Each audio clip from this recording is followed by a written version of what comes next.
La Chine condamne toutes les attaques indiscriminées contre les civils et les objectifs non militaires. Attaquer des écoles et blesser des enfants constitue une violation encore plus grave du droit international humanitaire et dépasse les limites de la conscience morale de l'humanité. Nous exprimons nos plus sincères condoléances pour les élèves décédés à l'école primaire Shahar-e-Tayyebe, dans la province de Hormozgan, en Iran. Nous adressons nos sincères condoléances aux familles des élèves décédés. La Croix-Rouge chinoise a décidé de fournir 200 000 dollars américains d'aide humanitaire d'urgence au Croissant Rouge d'Iran. Cette aide est spécifiquement destinée à réconforter et à apporter un soutien aux parents des élèves décédés. La Chine est prête à continuer de fournir l'aide nécessaire à l'Iran dans un esprit humanitaire et à soutenir le peuple iranien pour surmonter cette situation difficile en coopérant. Au nom de la nation, aujourd'hui je veux m'incliner avec respect devant la mémoire de l'adjudant-chef. Arnaud Frion, du 7e bataillon de chasseurs alpins de Vars, est mort pour la France cette nuit lors d'une attaque lancée près d'Erbil. Je veux aussi exprimer tout mon soutien à nos militaires blessés et bien sûr à toutes les familles et frères d'armes. Dès que cette attaque a été annoncée, j'ai demandé à nos forces armées une analyse consolidée des faits et de leurs circonstances. Et j'espère que dans les prochaines heures, nous aurons la totalité de ces informations. Je rencontrerai le Premier ministre irakien en début d'après-midi. Nos soldats ont été attaqués alors que, comme nous le faisons depuis plusieurs années, ils combattaient dans le cadre d'une coalition internationale contre la résurgence du terrorisme dans la région et au service de la souveraineté irakienne. Esto es evidentemente soldats attaqués. Face à la guerre en cours, la position de la France est purement défensive, nous soutenons nos alliés et il n'y aurait jamais de justification pour attaquer la France. La France continuera de faire preuve de sang-froid, de calme, de détermination, en restant fiable auprès de nos partenaires, en protégeant nos citoyens et en défendant nos intérêts ainsi que notre sécurité. Merci. Pour garantir une sécurité authentique et une paix durable, il faut surmonter le blocage du 20e paquet de sanctions de l'UE contre la Russie. Emmanuel l'a déjà mentionné. Ceci est d'autant plus vrai face aux décisions américaines d'alléger partiellement les sanctions sur le pétrole russe transporté par pétroliers en mer. Cette concession des États-Unis pourrait offrir à la Russie près de 10 milliards de dollars pour la guerre. Cela ne favorise pas la paix. Ou plus de fausses nouvelles de CNN, des rapports selon lesquels l'administration Trump aurait sous-estimé l'impact de la guerre avec l'Iran dans le détroit d'Ormuz. Totalement ridicule, bien sûr.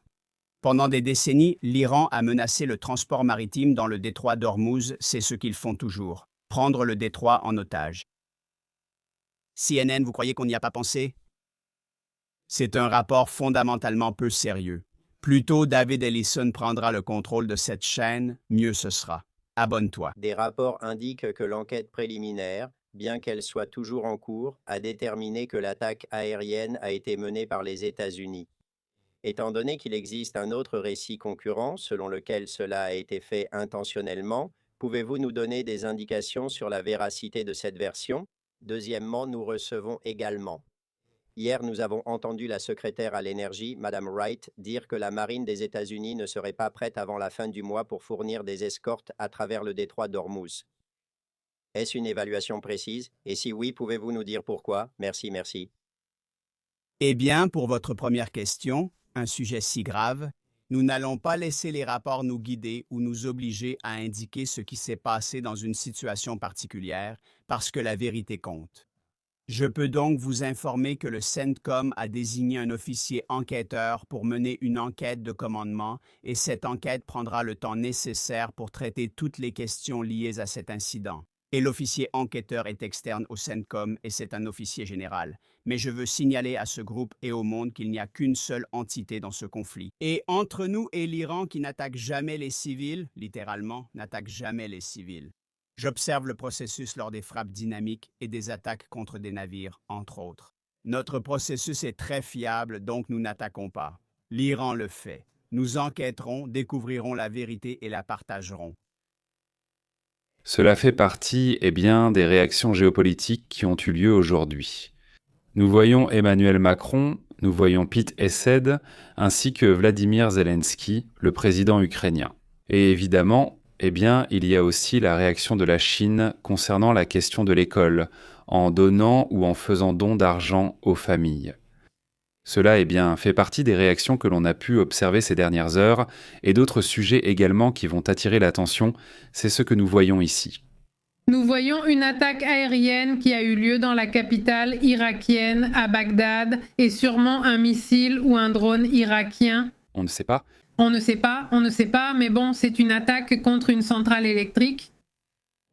Il y a aussi cette image que nous voyons ici. Maintenant, oui, nous l'avions déjà vu, c'est le bruit des avions. C'est ce qu'on entendait ce matin, ça c'est de ce matin, écoutez ça. Nous n'avions pas vu cette image, que se passe-t-il là-bas? C'est la même attaque à Bagdad, contre la centrale électrique. C'est l'électricité, c'est-à-dire nous avions vu quelques avancées. Certaines des images faisaient en tête état d'attaque en Irak. Il semble que ce soit une sous-station. Ce n'est pas un petit sujet, c'est clairement énorme. Passons donc à l'image suivante. Ici, nous voyons... Ici, ce sont les images partagées par Donald Trump. Le CEDCOM publie les images des attaques contre les lanceurs et les dépôts de munitions qui ont été menés contre le GA. Pour certaines des images les plus importantes d'aujourd'hui, allons dans les détails, allons avec les informations sur ce qui se passe. Nous avons aussi une image de, comment l'appelle-t-il? De celle-ci? Cette attaque qui a eu lieu, non? Une attaque qu'il signale sur où? Sur l'Iran ou sur? Ce sont les attaques qui ont eu lieu sur l'île de Cannes aujourd'hui, un événement très important. Non, parce qu'au final, cette île soutient une grande partie de l'économie. Celle-ci en ferait partie, non? Ce n'est pas celle-là. Celle-ci, celle-là c'est en... Sirak, c'est l'aéroport de Sirak, ceci est en Iran. C'était une attaque menée par les États-Unis et Israël. C'est ça, donc c'est à l'intérieur donc de l'Iran. Voyons maintenant si l'île est là. Comment il l'appelle Cannes? Ceci est une image que Donald Trump lui-même a publiée sur son compte officiel, où il montre donc ses attaques. Que se passe-t-il là-bas? Quelle est la situation? Ce sont les attaques qu'aujourd'hui il a prétendu être les plus fortes qui aient eu lieu au Moyen-Orient, là où est produit une grande quantité de pétrole iranien. Il me semble que 90% vient de là. Exactement 90%. Une île clé dont parlait Donald Trump.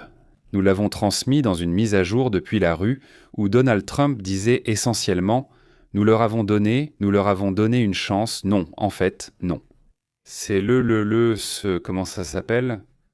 C'est le message qu'il donne, que c'est aujourd'hui que cette attaque a lieu. Et il assure qu'il va leur donner une chance de ne pas avoir attaqué les zones pétrolières. Bon, allons dans le détail. Voyons ce qui se passe dans le monde. Regardons quelques-uns des cas. Parmi les réactions de Trump face à ces attaques, il leur offre essentiellement l'opportunité de s'organiser.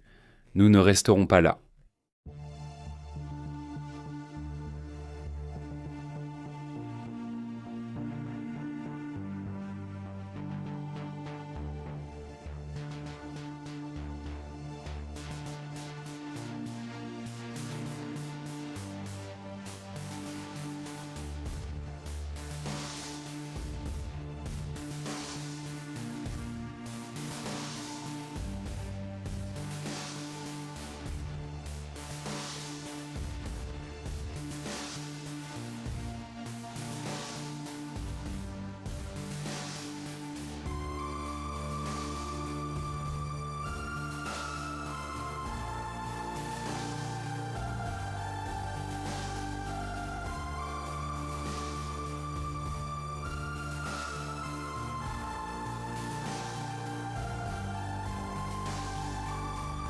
Nous n'allons pas y être.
Nous avons aussi d'autres images que nous regardons. Ce sont des images des attaques menées par les FDI. Elles font partie des attaques qui ont été très violentes. Ils sont en train de démolir en fait un immeuble entier. Exactement. Non, n'est-ce pas? C'est impressionnant. Et ce qui est le plus impressionnant, au-delà de ça, non, laisse ça de côté. C'est-à-dire, l'attitude des Libanais est impressionnante. Nous avons vu des images où les Libanais sont là et évidemment, à l'intérieur, ils doivent être nerveux. Tout ce que tu veux, mais de loin, on voit comment ils sont. Eh bien, je ne peux pas dire que c'est une vie normale, mais on voit qu'ils ont l'air assez calmes. Disons non, impressionnant, parce qu'ils savent aussi d'où vient l'attaque, c'est ça la partie. Maintenant, il y a une situation qui tout à coup, peut-être, n'est pas très bien comprise. Parce que, contrairement à d'autres pays, au Liban, il existe une division très intéressante en ce qui concerne les questions religieuses. Oui, voyons-en un de plus, juste pour une petite explication de cette partie. Dans la partie sud du Liban. Ici vivent les musulmans chiites dans cette partie. Dans la partie plus centrale vit un bon nombre de chrétiens, et ensuite dans certaines parties du nord vivent ces musulmans sunnites. Oui, alors que s'est-il passé? Un phénomène curieux car Israël a déclaré aux chiites du sud, supposés soutenir le Hezbollah, que cela ne signifie pas que tous le soutiennent ou qu'il approuve le régime iranien. Rappelez-vous que beaucoup de musulmans qui vivent en Iran, qui sont chiites, sont contre le régime et ont perdu la vie parce qu'ils s'opposent au régime. Oui, mais dans ce cas, disons que là où opère normalement le Hezbollah, c'est dans le sud des dirigeants. N'est-ce pas? Ils opèrent dans cette zone du sud du Pérou ou dans le sud du Liban, n'est-ce pas? Donc laisse-moi faire la bonne division dans cette zone. Oui, ici ils opèrent, mais la ville, la zone, l'agglomération, disons, importante, c'est principalement le Pérou. Donc ici, chiites, chrétiens, sunnites. Alors Israël leur a dit, écoutez, nous allons attaquer ces zones dans le sud de Beyrouth. Et il a aussi dit à ceux qui sont ici, dans le sud du Liban, nous allons mener des attaques très larges, ici. Oui, il leur a dit d'évacuer, en gros, il a dit de se déplacer vers le nord, mais il s'est passé un phénomène. Dans le nord, ils ne les veulent pas, c'est-à-dire dans le nord. Les sunnites, les chrétiens, eh bien, ils les rejettent. Ils leur disent, bon, écoutez, vous faites partie du problème, non? Et donc, il y a le problème que certains chiites ne sont pas d'accord avec Hezbollah. Mais il y en aura d'autres qui le soutiennent. Mais c'est aussi une réalité. Donc, ce que je veux dire, c'est qu'ils vivent des dynamiques que nous, ici, nous ne voyons pas. Nous, ici, nous voyons seulement que le Hezbollah a tiré sur Israël, qu'Israël a tiré sur le Hezbollah. Et c'est de ce qui arrive normalement dans les médias. Mais ce qu'on ne voit pas tout de suite, c'est qu'il y a beaucoup de divisions. Ici. Je le raconte de la manière la plus simple possible, parce qu'en plus, nous, on est plus dans le domaine de l'actualité. Mais il faut se rappeler de temps en temps, il faut se rappeler de ce genre de dynamique ou de situation que l'on vit. Par exemple, aussi en Irak, une bonne partie de ce pays est ennemi de l'Irak. C'est-à-dire, il faut se rappeler qu'à peine dans les années 80, beaucoup de gens d'ici, beaucoup de gens ont perdu leurs proches, ont perdu la vie. À cause de l'Iran, et de l'Iran à cause de l'Irak. Allons-y. Cette guerre a compté parmi les plus meurtrières pour les civils de l'histoire. C'est-à-dire, il y a déjà un problème là-bas. Mais curieusement, ici en Irak aussi, il y a un groupe chiite fort, qui d'ailleurs peut y aller. Donc ce sont des situations très complexes. C'est juste qu'en ce moment, disons, tout s'est intensifié, parce qu'on a pris la décision d'aller contre l'Iran. Ici, ce qui a beaucoup été reproché à Trump, c'est qu'il aurait dû s'assurer au moins le soutien d'un groupe important. Qui allait aider? De l'intérieur? À un moment donné, il semblait que ce seraient les Kurdes, mais quelque chose s'est passé à l'intérieur et soudain, Donald Trump a dit « ne comptez plus sur les Kurdes ». Et donc, je ne sais pas, quelque chose s'est passé, il s'est aussi passé quelque chose avec ce Reza Pahlavi, quelque chose parce que avec Reza Pahlavi, non, il semblait pourtant qu'il y avait une bonne entente, en fait, Reza Pahlavi. Il est allé à Mar del Lago, en Floride, tu te souviens? Oui, bien sûr, sauf que Trump n'y était pas, non. C'est-à-dire, il n'a pas vu Trump, il a vu des gens proches, mais pas des gens très proches. Et soudain, eh bien, il tape du poing sur la table et dit, en priant. Pahlavi ne comptait pas sur lui, enfin, pas qu'il ne compte pas, mais il ne va pas le soutenir. C'est-à-dire, Peut-être que c'est juste un oubli. Je ne sais pas, tu vois. Ne pas le soutenir, je pense que c'est positif. Pour Reza Pahlavi, intérieurement, non. Bien sûr, bien sûr, bien sûr. C'est mieux pour Reza Pahlavi qu'il n'y ait pas les attaques qui ont eu lieu en Iran. Et bon, ça fait aussi partie des choses. Ensuite, il a fait la même chose au Venezuela, mais là aussi, on voit qu'il laisse une personne qui peut manipuler Donald Trump pour obtenir aussi des avantages du Venezuela. Exactement. Bon, il se passe quelque chose. Il se passe quelque chose d'étrange, non ? Dans tout cela, allons à certaines des étrangetés qui se passent en ce moment au Moyen-Orient, parce qu'il y a comme beaucoup de choses en même temps. Je pense qu'on doit commencer d'abord, avec les Soudanais. Non, enfin, allons avec les Soudanais. Et ensuite, on verra ce qui se passe avec cette station de radio, ce qui se passe avec Moctava. J'ai marché beaucoup de choses étranges en même temps, comme disait ce film. Non, pas en même temps. Comment c'était Everything and Every? Comment c'était en espagnol celui-là? Je ne me souviens ni en espagnol ni en anglais. C'était vraiment trop cool. Ni en anglais. Bon, alors allons-y, passons à cette partie. C'est sûr qu'il signale, il y a un signal, non, qui a été signalé, dont j'aimerais discuter quelques détails supplémentaires. Mais commençons par le message que donnent les Houthis, non. Le Yémen a envoyé un message qui en réalité n'est pas surprenant puisqu'on s'attendait à une réaction. En fait, aujourd'hui, on disait que ça nous paraissait étrange, oui, enfin, je le disais ce matin, que ça me paraissait bizarre qu'ils ne réagissent pas. Ah d'accord, oui, ils ont déjà réagi dans la journée? C'est-à-dire, ils ont déjà réagi aujourd'hui. On va en parler tout de suite. Qu'est-ce qu'ils disent? On va aussi discuter de ce qui se passe avec Moctava. Maintenant, les clercs lui demandent, ils lui disent en gros, non, qu'il rende le pouvoir au conseil, non, qui est le conseil de, comment ça s'appelle? Des vieux ayatollahs, c'est-à-dire? Qu'ils arrivent, que le conseil de transition revienne, pas le conseil de transition, mais que le pouvoir leur revienne. Parce que les ayatollahs ne se sentent pas à l'aise avec Moctava et qu'ils n'apparaissent pas, et qu'ils sont, ici il y a la carte, c'est-à-dire que les ayatollahs ne sont pas tous au même endroit en ce moment. Donc ils sont dispersés. Et cela montre deux choses. C'est-à-dire qu'ils ne font pas confiance au fait d'être ensemble parce qu'ils pourraient y recevoir une bombe. Non, aussi, mais d'un autre côté, si la garde révolutionnaire les a tous ensemble, elle peut aussi les contrôler plus facilement. Donc, il y a comme une division interne. On en parlera aussi tout à l'heure, mais allons d'abord au sujet du Yémen. Il reste des images à voir, on va les regarder aussi. Laissez vos commentaires, laissez un like, vous savez, n'est-ce pas? Comment pouvez-vous nous soutenir? Retrouvez-nous sur Telegram pour recevoir les notifications de nos directs. Voici les détails.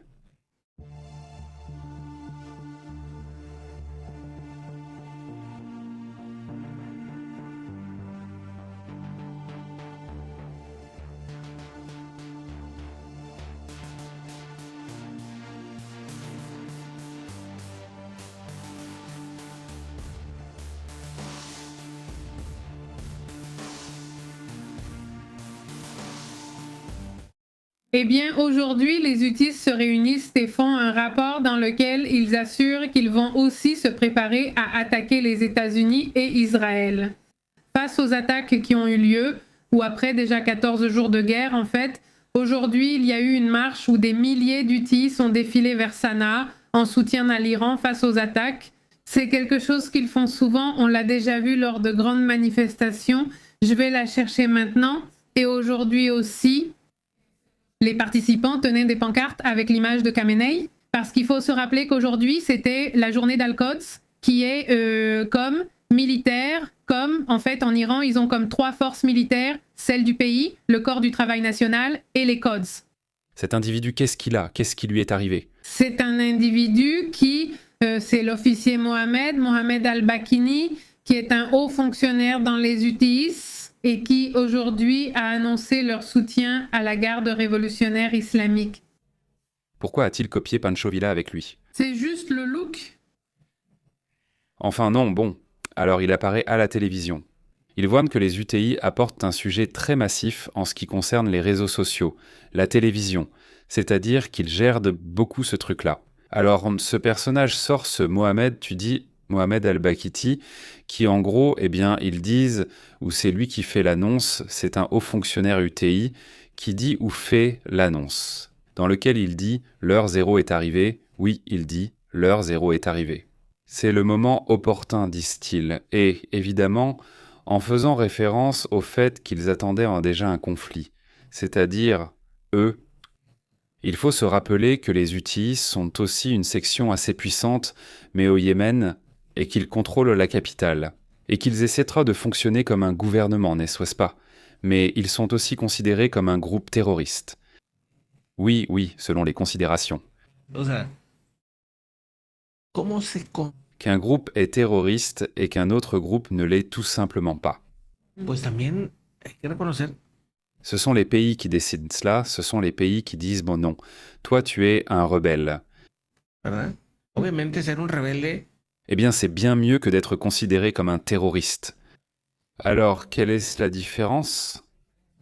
Qu'ils commencent à attaquer des pays, par exemple des civils, c'est-à-dire qu'ils commencent à adopter une attitude saine. C'est-à-dire une attitude de tirer sur des civils ou de tirer sur d'autres pays. Quand on ne le nie pas. Les Houthis, même s'ils veulent être vus comme un gouvernement, ont aussi lancé des attaques indiscriminées sur des zones, de façon aléatoire. Et les attaques, quand normalement elles viennent des États-Unis contre les Houthis ou d'Israël contre les Houthis.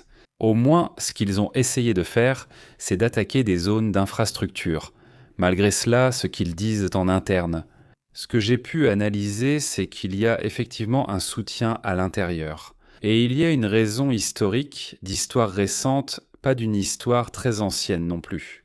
Mais il y a une relation importante avec les Houthis, parce que se présentent ou se disent être les défenseurs du peuple. Parce qu'ils ont aussi eu un président qui a été extrêmement dur avec la population, au point de les laisser pratiquement mourir de faim. En fait, ils mouraient de faim. C'est pour cela car le même gouvernement les a assiégés, celui contre lequel les Houthis ont ensuite combattu. Donc c'est quelque chose de très récent, alors les gens, disons les habitants, ont encore cette idée que les Houthis vont les protéger. Ils les considèrent comme un gouvernement. Contrairement peut-être à d'autres types de groupes qui agissent davantage comme une armée, comme des chefs, qui se comportent que comme un groupe armé.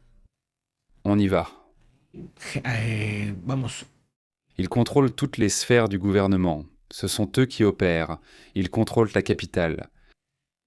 C'est-à-dire, il y a les gens de l'économie, il y a les gens de la santé. En fait, toutes les opérations sont menées par les Houthis. Donc ce n'est pas seulement un groupe paramilitaire, mais il faut aussi comprendre qu'il y a des différences entre les groupes radicaux et un autre groupe radical.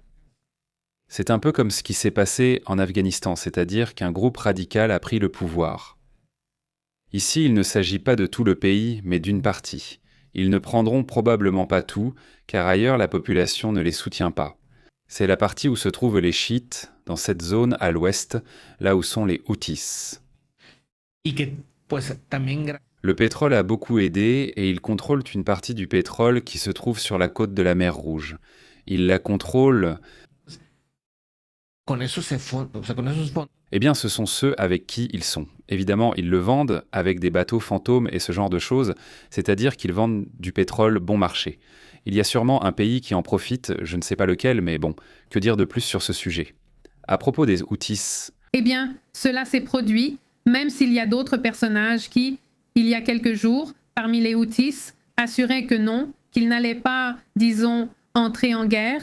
Eh bien, ce jour-là, ce personnage était sorti. Il faudra voir comment cela évolue dans les prochains jours, s'il y a vraiment une réaction de la part des Houthis. Par exemple, envers les navires qui traversent la mer Rouge. Vous voulez savoir ce qu'ils pourraient faire en dehors d'une attaque contre Israël qu'ils ont déjà réalisée? Cela paraît-il compliqué? Je ne sais pas s'ils veulent vraiment se battre avec les pays du Golfe, mais bon, nous allons voir comment cela va évoluer. tú ya se han peleado con ellos en otras ocasiones. avec l'Arabie saoudite en particulier. Donc il y a aussi cette idée que O sea, ese tema, ese mensaje de l'heure zéro est arrivée, c'est-à-dire l'heure zéro pourquoi?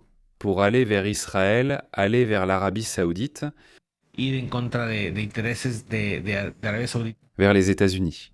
Il y a donc beaucoup de doutes qui subsistent, parce que c'est comme ça que sont les Houthis. Les Houthis lancent toujours beaucoup de messages qui ne sont pas clairs. Évidemment, ils ont appris de l'ambiguïté stratégique de Khamenei et de tous ces personnages qui sont là-bas en Iran. Et donc, ils utilisent à peu près la même stratégie. Et un fait curieux, c'est qu'ils organisent soudainement ces conférences de presse. Comment il s'appelle déjà? Yahya Sarraï. Voyons si nous avons une image de lui quelque part, mais Yahya me fait beaucoup rire. Honnêtement, j'aime bien quand ils le font venir parce que ça me fait marrer. Il lui colle plein de micros. Et je me souviens de ce personnage que faisait l'humoriste. C'est un personnage barbu. C'est comme un rituel. Oh là là, comme ce Sacha Cohen. Tout à coup, le dictateur s'appelle? Tout à coup, ces comédies qu'ils font pour se moquer. Parfois des politiciens, parfois ça se rapproche beaucoup de la réalité. Tout à coup. Tu observes des attitudes comme celle de Trump et tu te dis comment parodier ce qui semble déjà être une parodie. Alors ils leur mettent plein de micros, comme s'il y avait plein de médias au Yémen, tu vois, comme si au Yémen, je l'imagine comme ça. Toutes les agences de presse sont là, super intéressantes évidemment, mais ils mettent juste des micros comme ça, au hasard, pour que ça ait l'air important.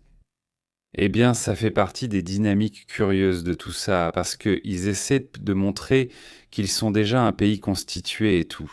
Donc, ce qu'ils voient sur Internet, ils disent « Ah, regarde, ils le copient et le mettent en colla, ce n'est pas bien. » C'est curieux, mais bon, passons à d'autres sujets importants.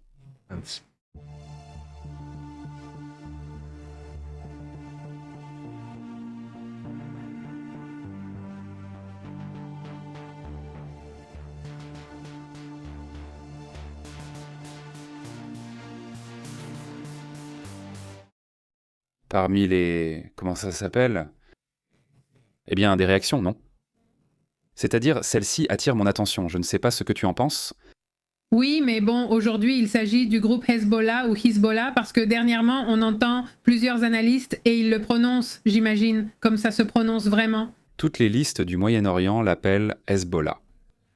Il s'avère qu'ils ont assuré qu'ils allaient, c'est-à-dire qu'ils sont préparés pour une longue bataille. Et pourtant, ces derniers jours, ils ont été durement frappés au Liban. Eh bien, ces déclarations sont faites par le secrétaire général, Naïm Qassem, qui indique que donc, la confrontation avec Israël va continuer et ils n'ont pas, disons, de date pour s'arrêter, disent-ils. Ils affirment que le conflit armé avec Israël constitue une bataille libanaise et fait partie de leur droit à la défense. Mais il faut rappeler que cette fois-ci, ils ont commencé à attaquer Israël de manière assez agressive. C'est-à-dire, nous parlons du fait que si cette attaque a lieu de leur part, selon eux, ils disent être prêts. C'est-à-dire, en regardant les analystes, par exemple, eh bien, j'essaye de ne pas avoir des analystes de partout dans le monde.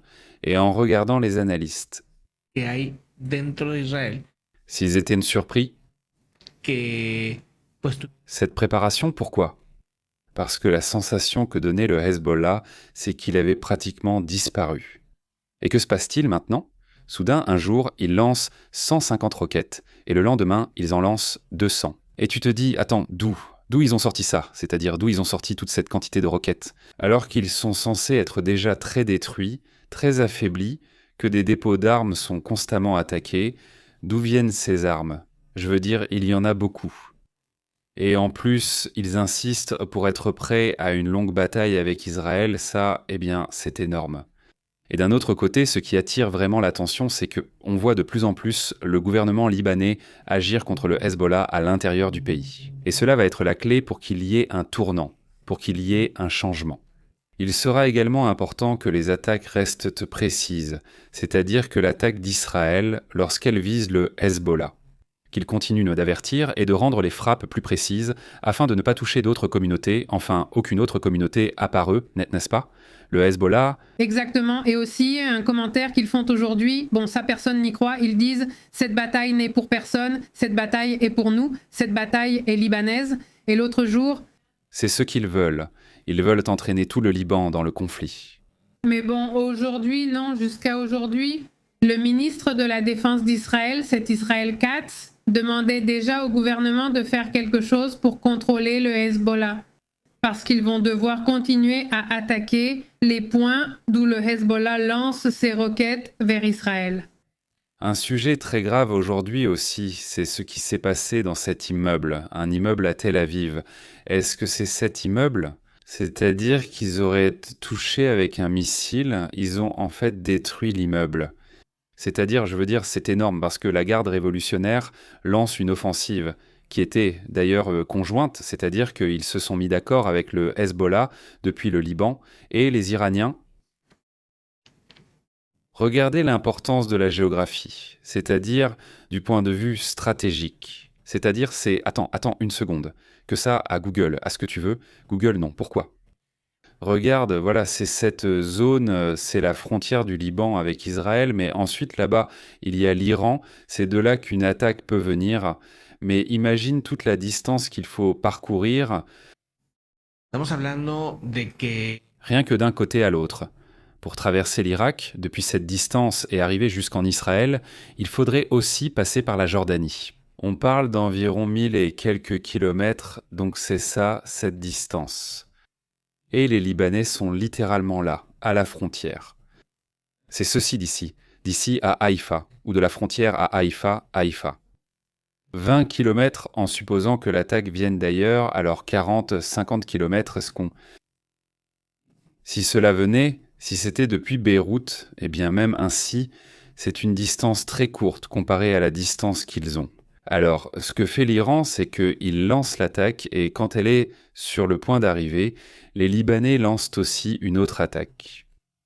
Alors, ils arrivent en même temps, ou presque en même temps. Et ça, évidemment, c'est pour semer la confusion, ou supposément aussi pour fatiguer les systèmes de défense. Pour ainsi dire, il faut se rappeler que de toute façon, ce sont, en théorie, deux systèmes différents. L'Arrow 3 avec l'Iron Dome. L'Iron Dome est le plus célèbre. Pourquoi? Il est utilisé contre les petites roquettes qu'il lance. Je précise petites car ce sont comme de petits missiles avec peu d'explosifs. Oui, ils sont moins dangereux que ceux de l'Iran. Exactement, non. Ils peuvent abattre un immeuble comme celui qu'on montrait à l'instant, mais un missile balistique, oui, ça fait ça. On a déjà vu pas mal d'images similaires dans le conflit Ukraine-Russie, où oui, un missile comme ça détruit tout. Eh bien, ce sont les mêmes missiles qu'Israël envoie, par exemple contre des immeubles, que ce soit à Gaza ou au Liban même. Ce sont des attaques qui font tomber un immeuble, qui le laissent au moins très endommagé. Un missile aurait frappé un immeuble résidentiel près de l'aéroport Ben Gourion. Il est possible que l'attaque visait Ben Gourion, pense-t-il, mais apparemment elle a dévié et a frappé cet immeuble. Et regardez, c'est vraiment impressionnant, la situation est très grave. Nous avons vu les secouristes enquêter pour vérifier la présence de personnes. Ils vérifiaient s'il y avait des personnes coincées, car la photo montre que certaines parties sont en ruine. Mais bon, au moins dans l'après-midi, quand nous en parlions, ils ne signalaient ni blessés, ni personnes décédées. Ils cherchaient seulement pour voir s'ils trouvaient quelqu'un exactement. Un autre sujet qui attire aussi l'attention, c'est que le pétrole a flambé. Donc tout de suite, on va parler de ce sujet et d'autres choses encore. C'est tout. Bon, allons-y.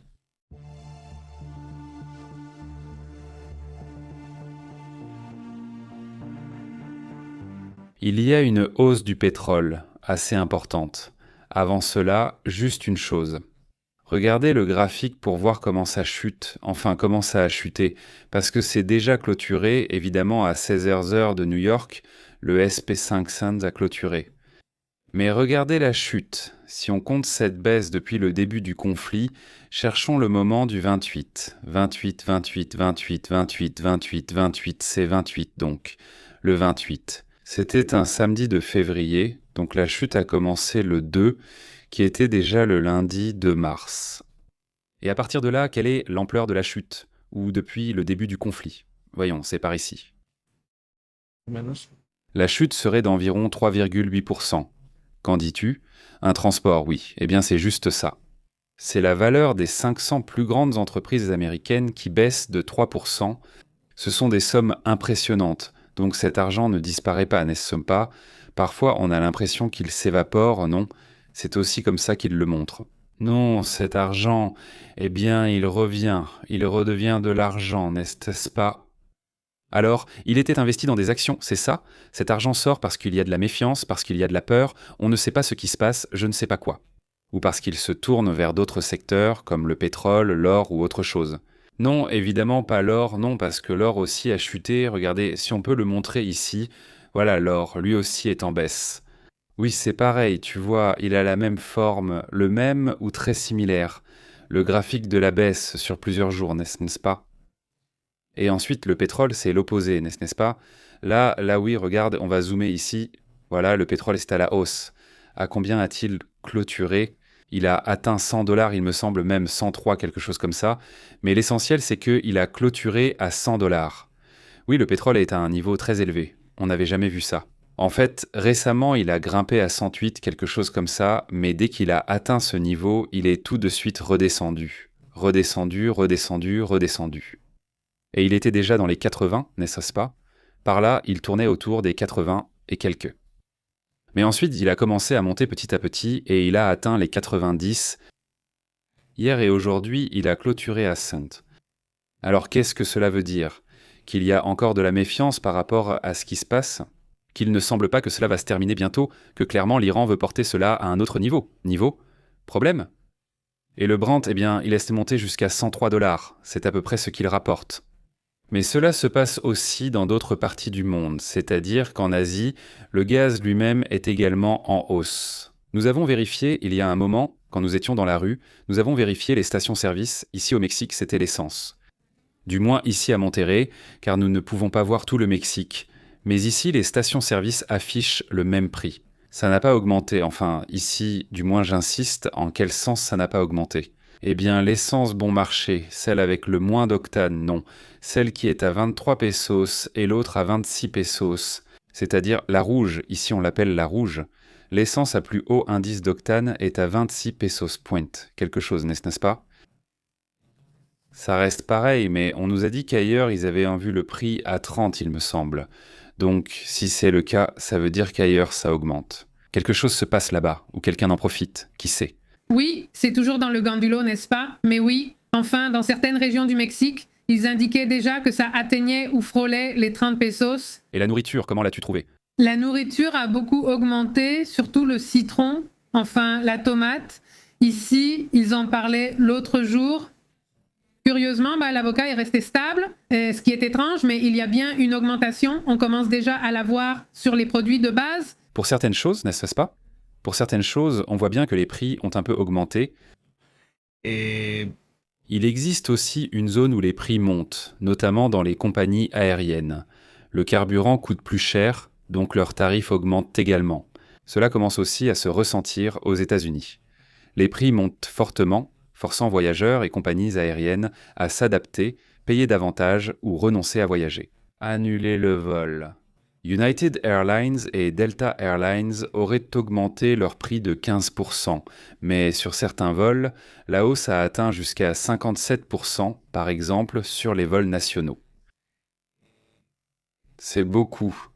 C'est énorme. Et en ce moment, voyager aux États-Unis en particulier, c'est très compliqué. Parce que vous vous souvenez qu'il y a encore une fermeture du gouvernement? Il y a du personnel de la TSA, ceux de la sécurité, qui est actuellement limité. Le nombre de personnes qui travaillent, il y a des gens qui ont démissionné, il y a des gens qui y vont sans être payés.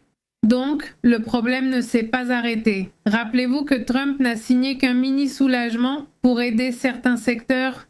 Mais tout ce qui concerne la sécurité aux États-Unis, en gros, ils ne reçoivent pas de salaire et donc les agents de sécurité ne travaillent pas en ce moment. Ce qui est vraiment dangereux, surtout maintenant car c'est un moment unique de l'histoire des États-Unis.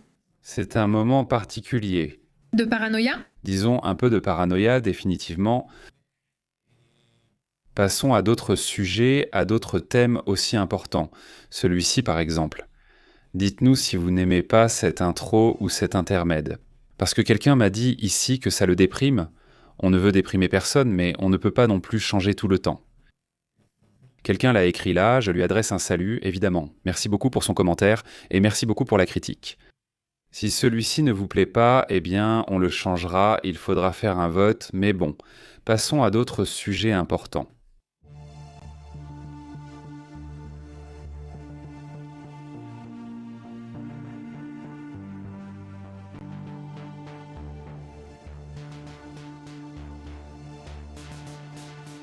L'affaire de l'Iran n'est pas finie, mais je veux aussi aborder d'autres sujets et actualités. On conclut sur l'Iran. Pour aborder d'autres sujets et conflits tout aussi complexes, un grand salut à Adriane qui est en travaillant tout en nous écoutant. Merci beaucoup Adriane, salut à toi. Gabriel, comment vas-tu? C'est fini. Se acabó el comprar Pirate, c'est-à-dire peut-être pas à 100%, mais je pense que ça va être beaucoup plus difficile maintenant de le vendre, parce qu'en ce moment, il n'y a aucun moyen pour que l'Iran puisse sortir du pétrole de là. Mais Par exemple, la Russie a une autorisation très limitée, même si elle existe. Je ne sais pas si vous avez vu le rapport complet sur la façon dont elle va vendre l'autorisation des États-Unis. Cela concerne uniquement le pétrole qui a déjà été chargé sur des navires, c'est-à-dire que le pétrole qui se trouve actuellement à bord d'un navire. De ces pétroliers qui sont pleins de carburant, ceux qui sont déjà chargés en ce moment, ils peuvent les vendre dans plusieurs pays, mais la Russie ne peut pas venir charger et revendre à répétition. Non, car après avoir dit non, la Russie a déjà réussi, ce sera un super business. Malgré tout, le business reste important. Il me semble qu'ils vont être... C'est ce que Zelensky calculait, n'est-ce pas? Plus ou moins. C'est-à-dire que oui, ça va évidemment donner un coup de pouce au conflit. Ce carburant, mais par exemple, ce que vendent d'autres pays en Afrique, par exemple, dans la partie nord de l'Afrique, il y a beaucoup de pétrole pirate qui est vendu. En, comment ça s'appelle, la Libye, par exemple, ou même, comment ils appellent ça, au Yémen même, qui vend aussi son... Alors je dis oui, c'est vraiment un grand marché, et c'est un marché très rusé. Plusieurs pays d'Asie y sont impliqués, dont d'ailleurs la Malaisie, qui est celui qui a la réputation, celui-là. Ça enregistre déjà, il y a des images. Bon, il y a juste une affaire qui est vraiment sérieuse. L'Iran menace les troupes américaines dans tout le Moyen-Orient. Il a averti qu'elles seront enterrées sous les décombres si elles ne quittent pas la région. La pression, insiste-t-il, est dirigée vers les pays du Golfe. Il disait aujourd'hui qu'il donnait une chance au pays d'expulser toutes les bases américaines et qu'alors il cesserait leurs attaques. En gros, non, justement, ils sont là pour ça, parce que toi, dès le début, tu veux attaquer. Et évidemment, maintenant, moins que jamais, maintenant, non, ils ne vont pas juste laisser les bases, ils vont même les agrandir parce qu'ils ont vu à quel point l'Iran peut être dangereux, et qu'ils peuvent simplement attaquer tout en disant qu'ils ne le font pas. Pas constamment.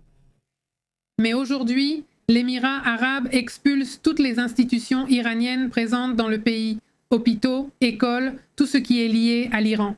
Aujourd'hui, ils les ont tout simplement expulsés. Et puis, que te reste-t-il quand tu vois que le pays que tu observes ne t'attaque pas? Et en plus, ils viennent te regarder en face et te dire qu'ils n'attaquent même pas des cibles civiles.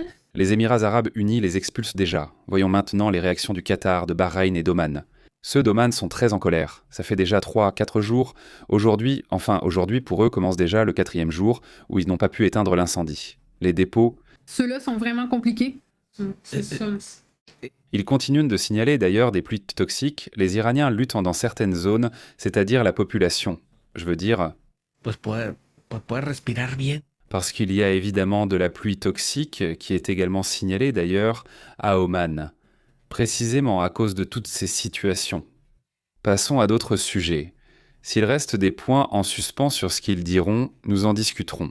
Mais il y a des bombardements, des attaques dans une autre région du monde. Nous parlons de ce qui se passe entre l'Afghanistan et le Pakistan, selon ce que rapporte le ministère de la Défense du gouvernement taliban. L'Afghan, évidemment, a annoncé aujourd'hui avoir mené des frappes aériennes, écoutez bien, des frappes aériennes, selon eux, contre des centres militaires stratégiques des installations pakistanaises. Imaginez un pays qui, vient à peine de se former, qui n'est même pas le gouvernement officiel de l'Afghanistan, qui n'est même pas reconnu par le monde. C'est-à-dire, il est dans une sorte de limbe étrange et il attaque un pays, encore une fois, armé d'armes nucléaires. Ils ont déjà combattu les Français, les Russes, les Américains, tous nucléaires, et maintenant le Pakistan, 4e pays nucléaire affronté. Et c'est officiellement une guerre. C'est ce que dit le rapport des talibans. Le communiqué officiel du gouvernement affirme ceci. Kaboul affirme que ses forces aériennes ont attaqué la zone appelée Kohat dans la province pakistanaise de Khyber Pakhtunkhwa en réponse aux incursions nocturnes menées par le gouvernement pakistanais.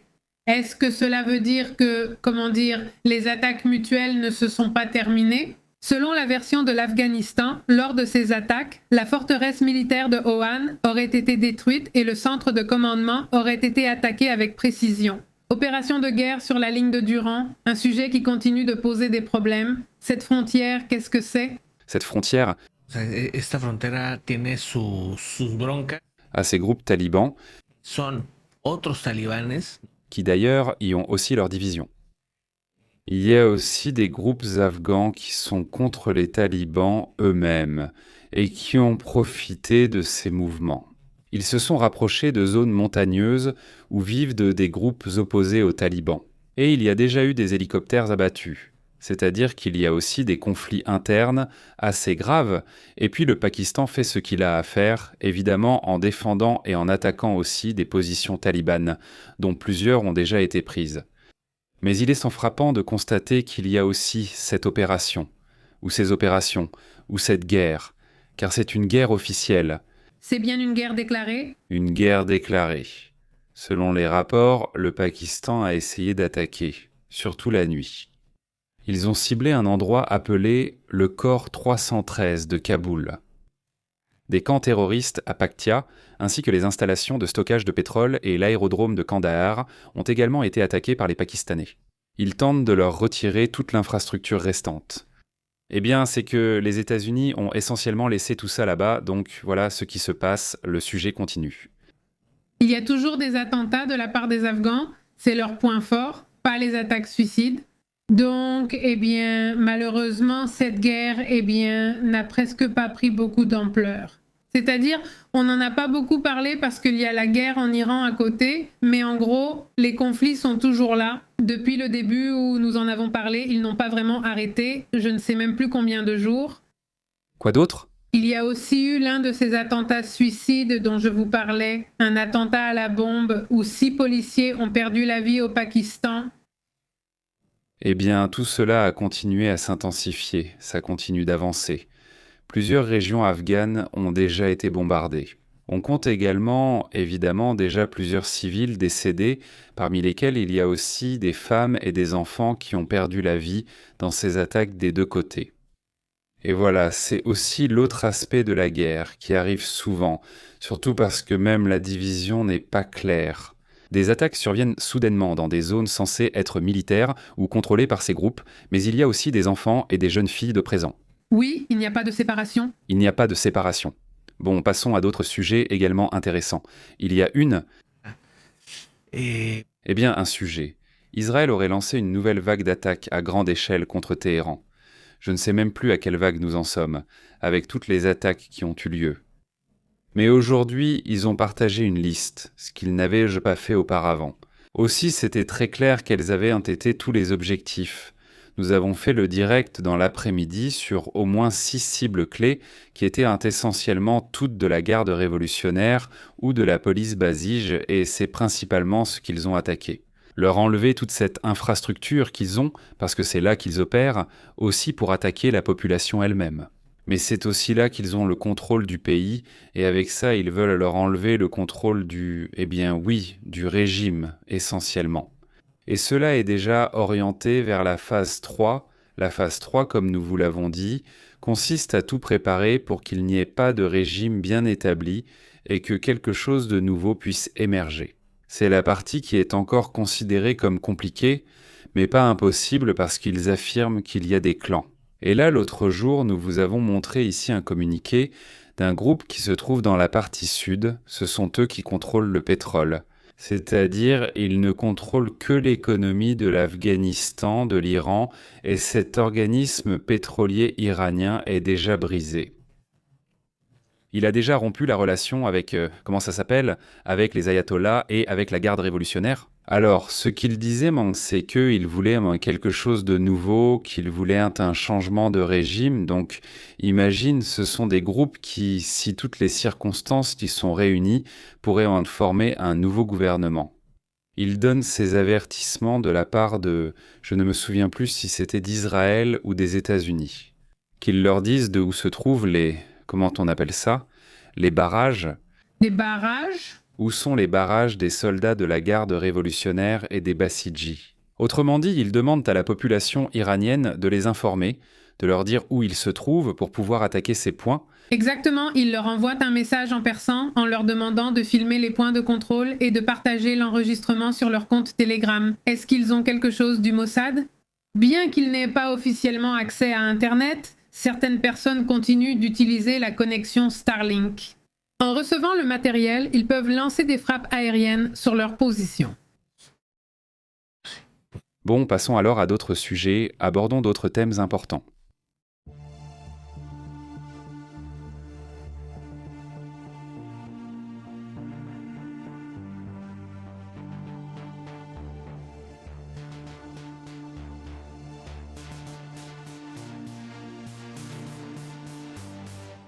Eh bien, voyons, il y a un TikToker qui rapportait et montrait des coordonnées d'endroits où des attaques pouvaient être menées contre Israël, et il partageait cela sur TikTok.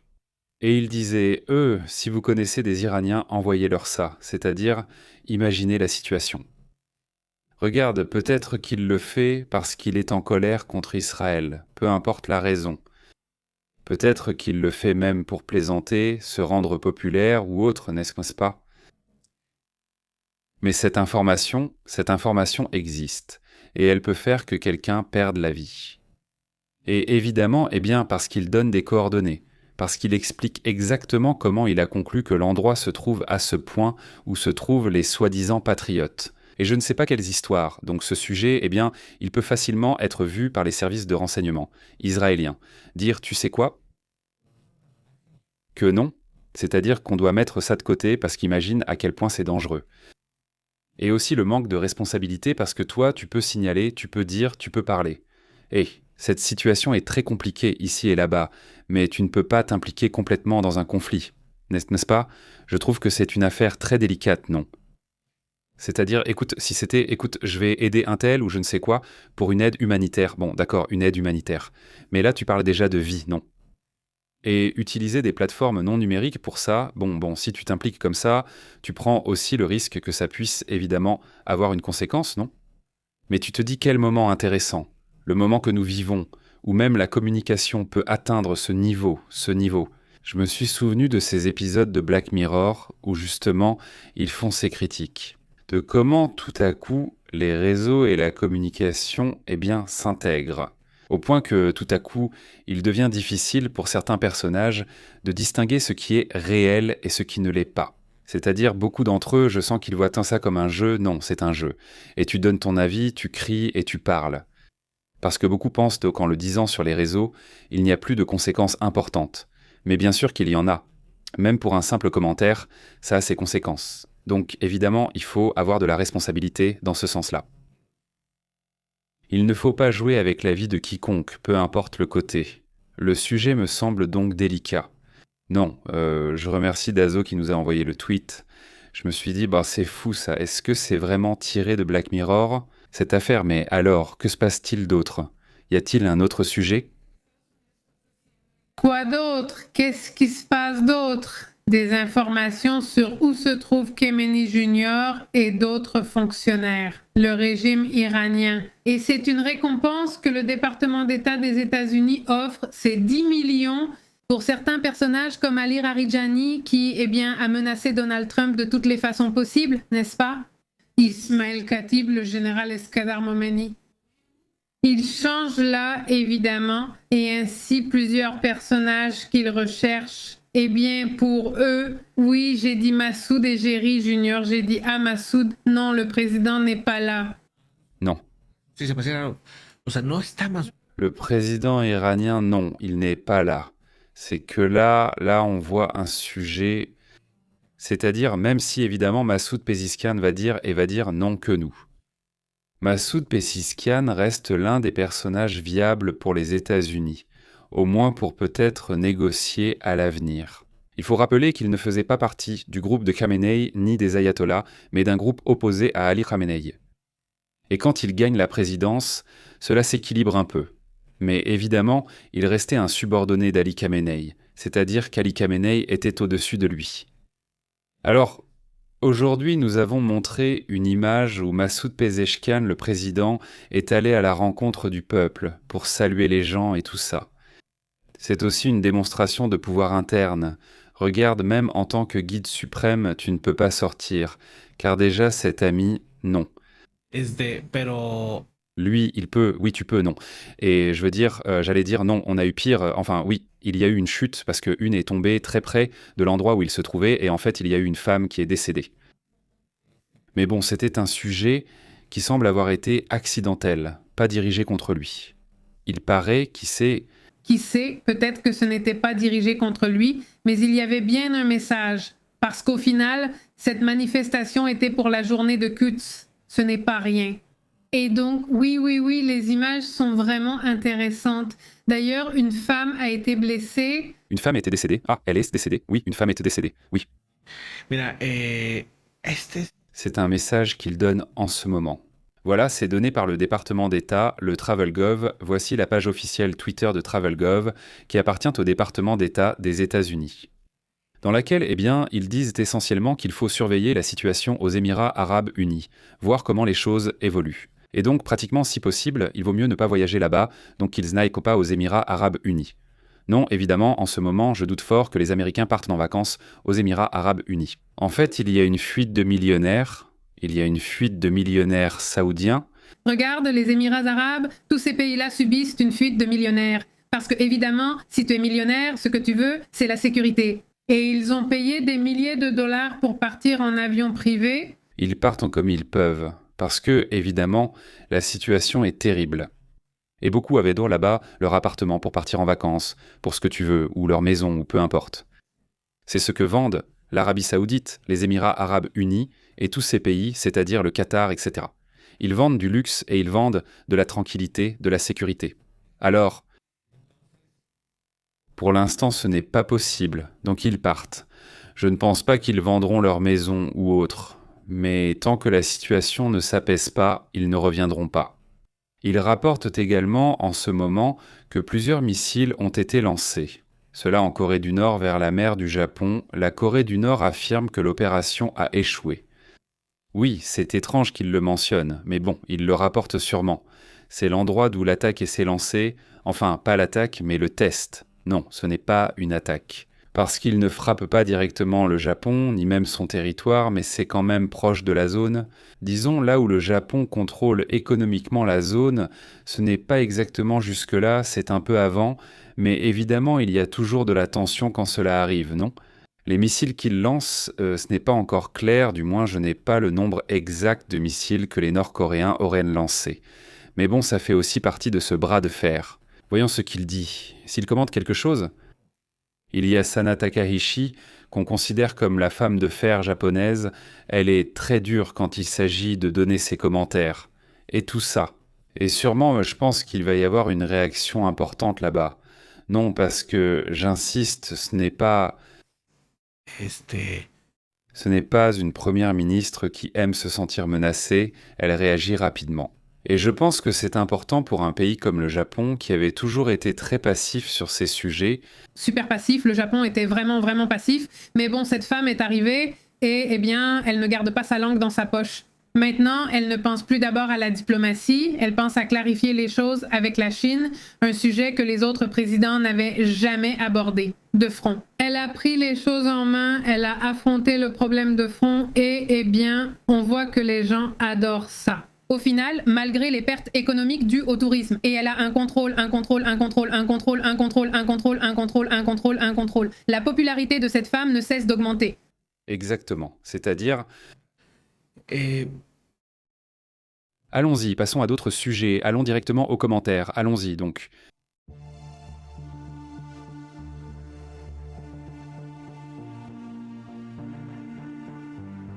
Quelques détails. Nous avons donné quelques détails. La réaction de l'Iran face aux attaques contre l'île de Kar, qui est une île très importante, d'où provient 90% du pétrole. Évidemment, ils ont menacé de détruire toute l'infrastructure pétrolière liée aux États-Unis dans la région. Le quartier général des forces armées iraniennes a averti qu'il mènerait des attaques contre des installations pétrolières ou énergétiques. qu'il s'agisse d'entreprises ou des États-Unis coopérant dans la région, et cet avertissement précise qu'elles seront immédiatement détruites et réduites en un tas de cendres. Est-ce que quelqu'un a lu le livre Game of Thrones? Je pense que oui. En gros, regarde. Regarde comme tout dépend de cette petite île qui mesure ici moins de 10 km et là moins de 5, une île vraiment très petite. En réalité, 90% de l'économie de l'Iran, du moins en ce qui concerne le pétrole, dépend de cela. Donc une grande partie de son économie dépend du pétrole. Alors regardez la taille de l'Iran. Par rapport à la petite île, elle n'est même pas visible, d'où mon affirmation qu'elle peut être détruite. J'évoquais quelques heures, mais certains disent même quelques minutes. C'est vraiment une minuscule île. Et ce que le diable des États-Unis a fait, c'est attaquer uniquement des points stratégiques, sans toucher au pétrole.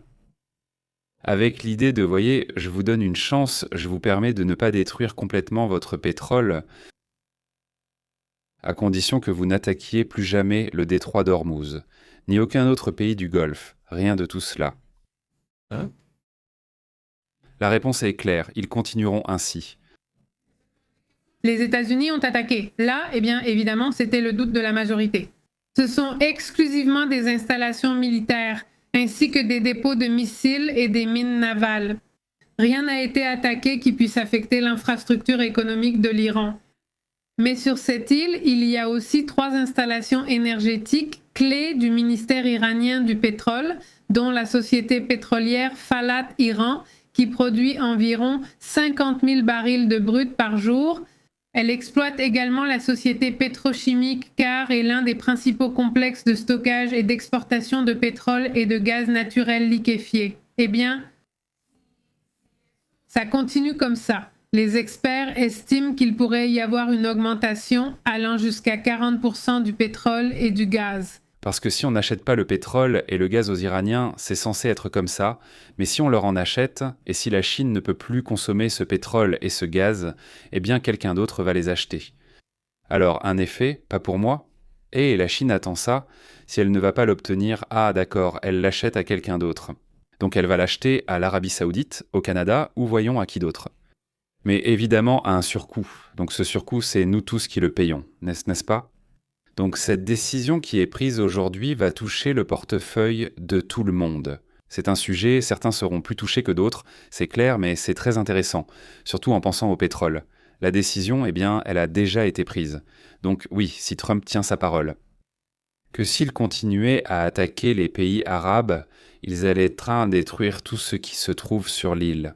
Oui, donc cela veut-il dire que demain, ou dans les prochains jours, nous allons voir ce qu'il advient de cette île? Non, c'est une île, mais tout le pétrole s'y trouve. Alors pourquoi refuse-t-il de négocier? Il dispose qu'il ne veut pas négocier.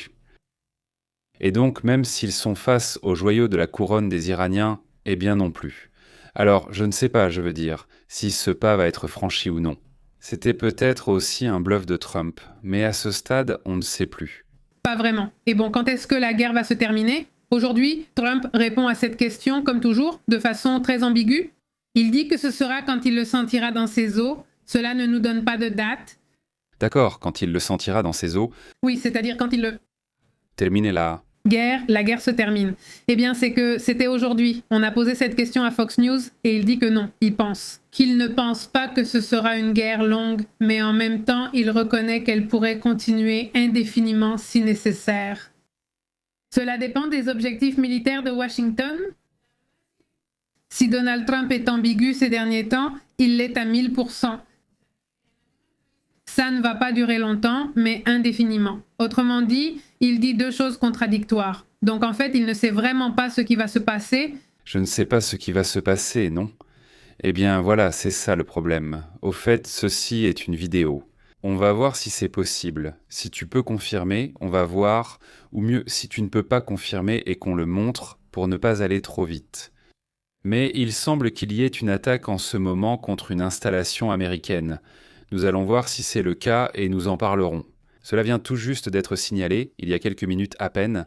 Nous allons voir si c'est le cas, si c'est confirmé. Eh bien, passons à d'autres sujets, n'est-ce pas? D'autres points également importants concernant ce qui se passe dans le monde. L'OTAN aurait donc abattu hier, enfin, aujourd'hui elle a abattu Un missile balistique a été neutralisé, selon les rapports, l'un de ces missiles qui se dirigeait vers la Méditerranée orientale. Quoi ? Un sujet qui continue de se produire. Je ne vois pas Marut réagir à Erdogan, ni Erdogan non plus réagir.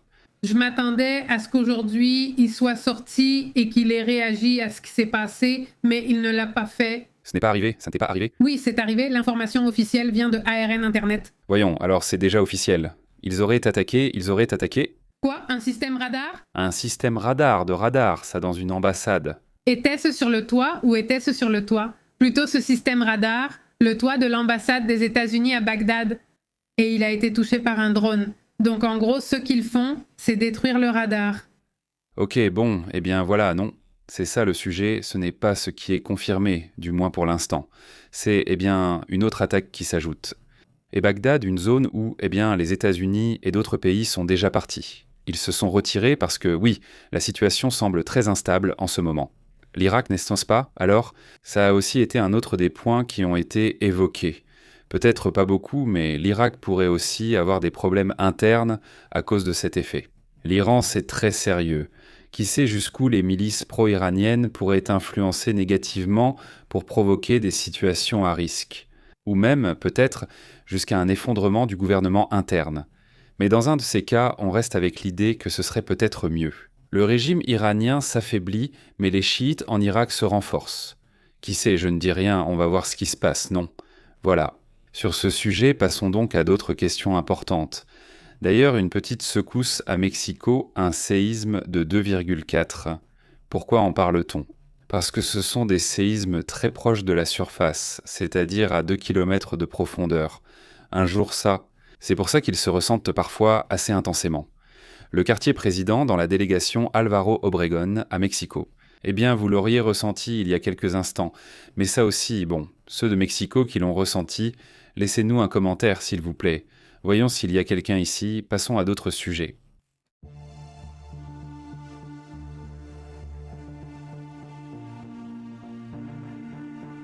Vous savez ce qui lui est arrivé ? Avec l'histoire, on n'a pas précisé que c'était une rivière. Vous vous souvenez de ce qu'on a dit ? Lors de la transmission de l'après-midi, nous vous avons dit qu'il y avait eu une suspension des vols dans 4 aéroports de Washington DC, parce qu'en plus c'était Washington DC. Eh bien, il s'avère que la suspension était à cause de l'odeur, c'était à cause d'une. Il s'agissait d'un déversement chimique dans la rivière Potomac qui provoquait la présence de vapeur dans le centre de contrôle.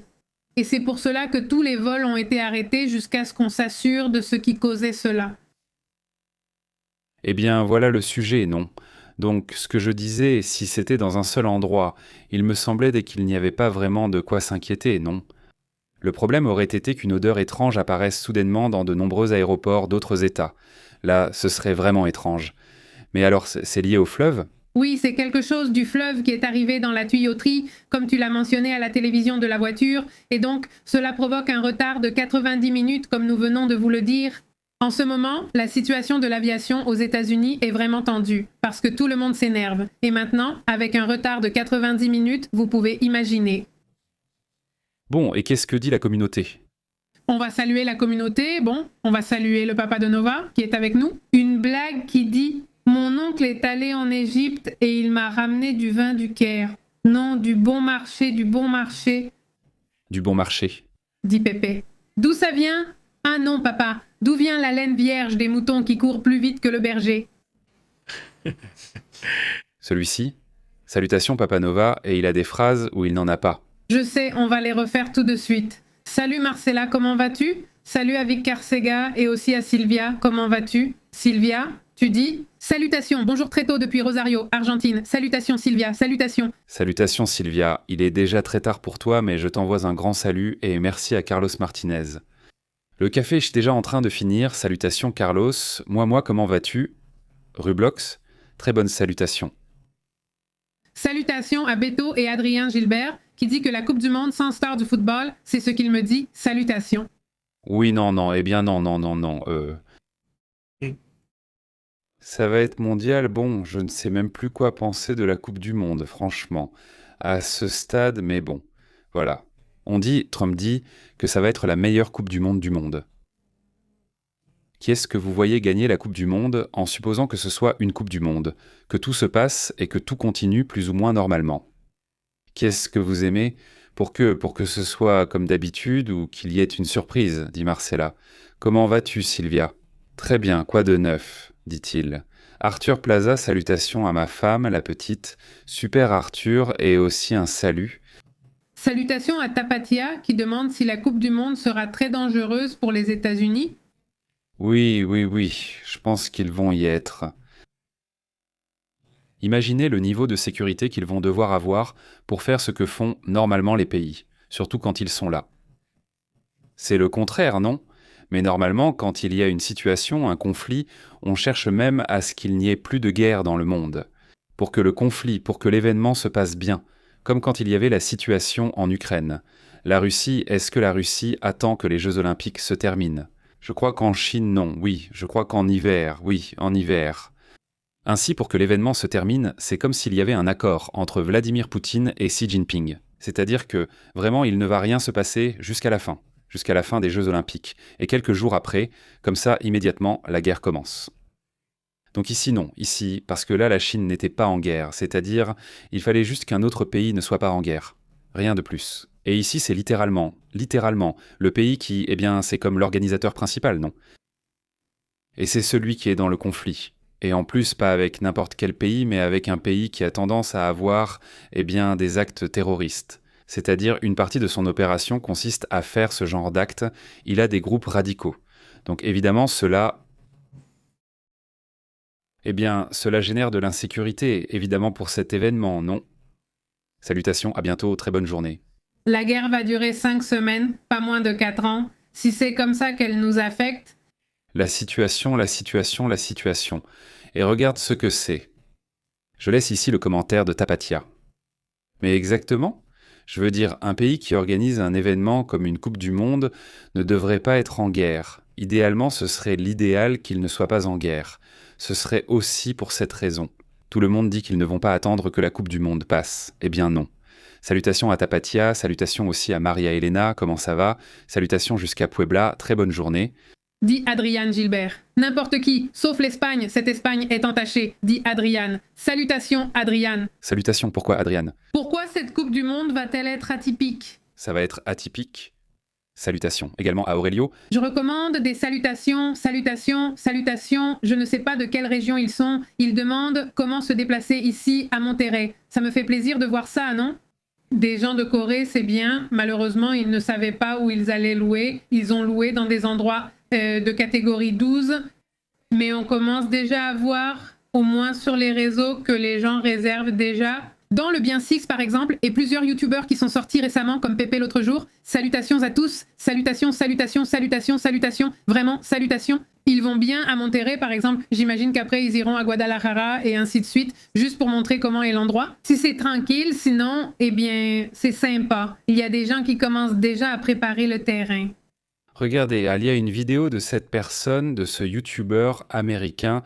Il s'appelle Cécile Travel. C'est lui qui était ici à Monterrey et sa vidéo est sympa, non? Parce que parfois, eh bien, ça me fait rire, parce que c'est la vision de quelqu'un qui, eh bien, c'est la première fois qu'il est ici, non? Et qui vient avec l'envie de découvrir des choses sympas, non? Donc, il va ici, il va dans les endroits touristiques, mais il s'approche aussi d'autres endroits, non? C'est-à-dire, il va voir l'ancien, il va à cette fonderie, il va dans tous les endroits les plus typiques, mais il va aussi, par exemple, dans une taqueria qui n'est pas très touristique, une taqueria qui se trouve juste en face. À côté d'un aéroport, d'un cimetière, d'ailleurs c'est là que mon père est enterré, c'est un vieux cimetière mais il y a encore des places, non? Donc au cas où quelqu'un serait tenté, eh bien c'est là. Je crois que mon grand-père ou mon arrière-grand-père, peut-être l'un des deux, et d'autres membres de la famille sont là-bas. Alors, il va à la taqueria qui est en face, je crois qu'il l'appelle la taqueria du mort. Pour la même raison, mais c'est très classique ici, surtout pour les touristes, tu vois, et ça me fait rire parce qu'il arrive, je vais vous laisser le lien au cas où vous voudriez voir et découvrir un peu Monterrey avec une vision, dans ce cas d'un Américain. Non, mais dites-leur qu'on les envoie. Si quelqu'un veut aller, dites-leur que je vous envoie de la part de mon père, mon ami. Mais le point, c'est qu'il arrive à la taqueria, qui est une taqueria très locale, ce n'est pas touristique, j'insiste. Et le serveur d'un air de grand-mère, froidement, en anglais, non, ah oui, je ne sais pas. Enfin, comme une grand-mère. Il a commencé à lui parler en anglais, puis quelqu'un d'autre, un autre qui mangeait là, s'est aussi mis à lui parler en anglais. Du genre, ah oui, bienvenue ici au Mexique, et je ne sais pas quoi. Et que, mais oui, dans ce sens-là, je pense qu'ils vont vraiment avoir une bonne expérience. C'est-à-dire, en général, au moins ici au Mexique, il y a toujours un bon accueil pour les étrangers. Contrairement, par exemple, à l'expérience que ce sera d'aller dans certains endroits des États-Unis, que je pense ne sera pas la même. Mais bon, oui, on commence à voir beaucoup de mouvements dans ce sens. L'autre jour aussi, on a tenté d'aller dans un café coréen. Ah oui, un petit café là-bas, et aussi non. Beaucoup de Mexicains, mais aussi beaucoup d'Asiatiques qui allaient au café, oui. En plus des Asiatiques déjà mariés avec des Mexicains, non? Oui, c'est intéressant de voir le mélange qui se crée. Salutations à Daïs, dit-elle. Le Portugal, c'est le seul qui pourrait faire le saut. Et avoir un nouveau champion, ce serait bien, non? Un nouveau champion. Oui, ce serait bien qu'un pays qui n'a jamais gagné et qui le mérite, qui joue aussi un bon football, non? N'est-ce pas? Ce serait bien aussi. Et que ce ne soit pas les États-Unis. Parce que là, ce serait le comble. Et elle dit, Marie-Hélène, homme, bonsoir, nous sommes ici. Merci à Astrid pour l'information. À Pépé, aujourd'hui ici avec la famille Quiroz. Onofre, salutations. Marie-Hélène. Salut Marie-Hélène. Non, en fait, comme il n'aime même pas le football, c'était étrange qu'il gagne. Dit Aurelio. Au final, les États-Unis contre l'Iran, on le voit déjà, non? Mais l'Iran a dit qu'il ne viendrait pas. Il ne va pas venir. Il ne va pas y aller. Oui, il ne va pas y aller. Non, il voulait les envoyer ici. Enfin, l'ambassadeur d'Iran ici au Mexique a dit qu'il préférait qu'on le transfère ici. Mais bon, heureusement, ils ne viendront pas. Salutations à Carlos Martinez. Il dit « tous contre l'Espagne ».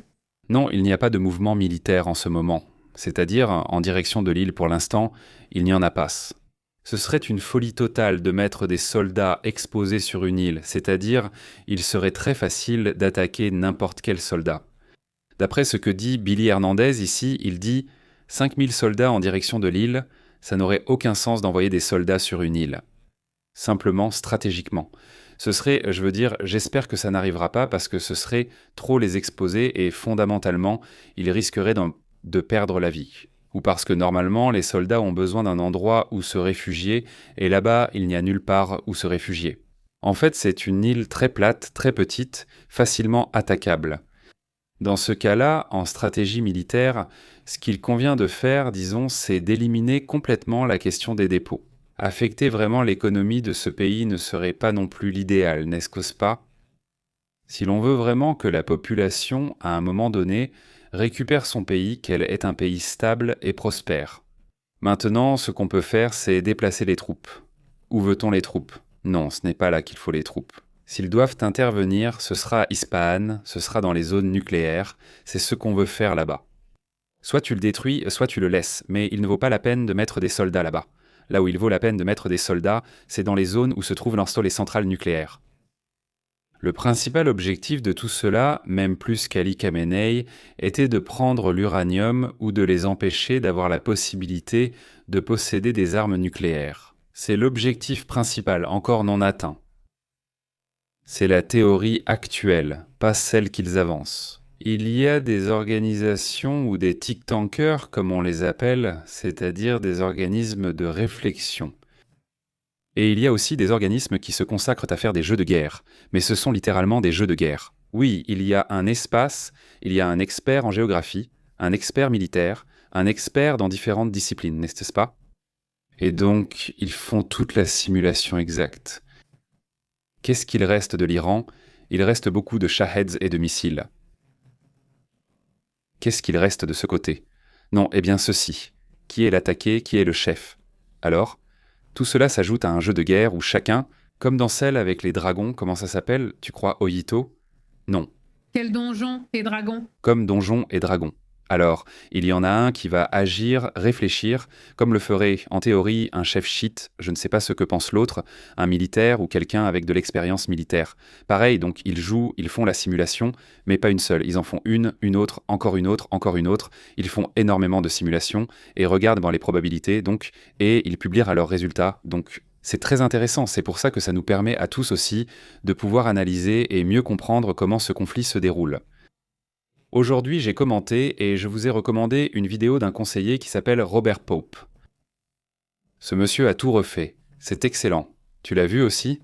Oui. Je n'ai pas tout vu, il me reste un tiers. Oui, non, tu ne peux pas t'arrêter. Parce que c'est vraiment bien. Il l'interview, c'est la chaîne de podcast. Ce monsieur a été conseiller de nombreux présidents des États-Unis. Conseiller sur la question de l'Iran, donc il s'était spécialisé sur l'Iran, même s'il a aussi été impliqué dans d'autres conflits et a analysé d'autres pays, mais il s'est surtout spécialisé sur l'Iran. Il donne des conférences, a écrit des livres et a conseillé le président Trump. Donc c'est un personnage, il connaît vraiment bien le sujet et ici je vous ai fait un petit résumé. Ce matin, je pense vous faire un résumé plus complet plus tard de toute cette analyse qu'il a faite. Je vous parlais à vous et je vous disais aussi cela et je vous ai dit il est arrivé à peu près à la même conclusion que moi sur la façon dont Ijamine meurt, ce que j'ai déjà commenté, mais c'est-à-dire pourquoi elle est morte et comment elle est morte, je vous ai donné ma théorie. Sans avoir vu cette vidéo, ils viennent juste de la publier. Il a eu une réflexion similaire à la mienne. Avec autant d'analyses, on finit par deviner, on pense que c'est arrivé pour telle ou telle raison. Si vous pouvez aller voir, analysez-le, regardez-le et ensuite vous me donnerez votre avis. J'ai trouvé cela très intéressant et critique. Il pense que ça tourne très mal, c'est-à-dire il ne le voit pas, positif, dans le sens où il pense qu'il y a eu trop d'erreurs, n'est-ce pas ? Et que maintenant il dit que le véritable objectif c'est l'uranium, et cet objectif, l'uranium, est loin d'être atteint. Et il y a des images que nous vous avons déjà montrées ici d'ailleurs les mois précédents, où l'on a vu comment cela s'est passé depuis le premier jour où les attaques contre Ispahan ont eu lieu. Et à ces endroits-là, arrivaient des camions, et maintenant on sait, ou du moins on pense, que c'était des camions, pour emmener l'uranium dans d'autres endroits et commencer à le répartir dans de nombreux endroits. Et que non. C'est-à-dire que si un jour quelqu'un contrôle ce pays, il ne pourra emporter qu'une partie de l'uranium, et pas tout. Aussi. Une autre chose qu'il révèle dans cette interview, il dit « dans une toute petite pièce, relativement très petite disons, comme un petit débarras, une pièce, un bureau comme ça, c'est suffisant, c'est un espace suffisant pour construire une arme nucléaire avec cet uranium enrichi. Donc, il suffit essentiellement d'avoir juste l'assemblage, c'est-à-dire acheter les pièces sur un marché noir, les faire fabriquer et l'assembler.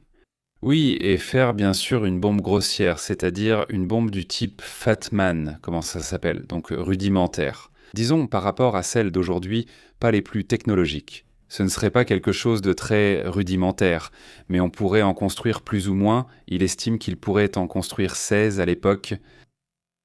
Peu de technologie suffit, il faut seulement assez de temps pour les fabriquer. Il précise que cela pourrait prendre des semaines. Alors, il dit qu'avant la guerre, ils n'avaient pas la motivation pressante de fabriquer une arme nucléaire, mais maintenant ils l'ont, c'est-à-dire qu'ils sont motivés à 100% pour la fabriquer. Autrement dit, s'il y avait des doutes, il affirme que seul le fils de mon petit les retenait un peu, curieusement, car il disait non. Selon les informations des services de renseignement, il était contre ce sujet, mais les nouveaux, ceux qui arrivent, ne sont pas contre. Donc lui, de son point de vue, il voit qu'il y a plus de risques. Mais bon, je ne veux pas tout vous dévoiler. Regardez l'analyse et dites-moi ce que vous en pensez, d'accord ? Salutations à José Fuentes, comment vas-tu? Salutations à Maria Quintero depuis le Panama qui nous écoute, salutations. Et salutations aussi à Cardona qui nous regarde depuis le Venezuela. Tony qui dit « Argentine, un Mexique 2. Imagine-toi, Tony, non, ici il deviendrait fou. » Salutations à Arthur Plaza, il dit « Nous ne manquerons pas votre émission, continuez ainsi. Félicitations, salutations Arthur. » Merci beaucoup Arthur, salutations Aurelio, notre boule, comment vas-tu? Très bien, il dit. Le problème de réaliser le détonateur n'est pas du tout facile. L'initiateur de la réaction en chaîne. C'est bien ce dont vous parlez, messieurs?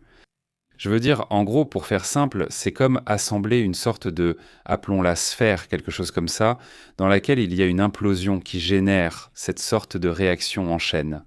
Évidemment, c'est beaucoup plus compliqué que ça. Mais est-ce qu'ils ont, en théorie, les personnages ou les ingénieurs suffisants pour le faire à part? En ce moment, j'imagine, non, là c'est vraiment une supposition, une analyse.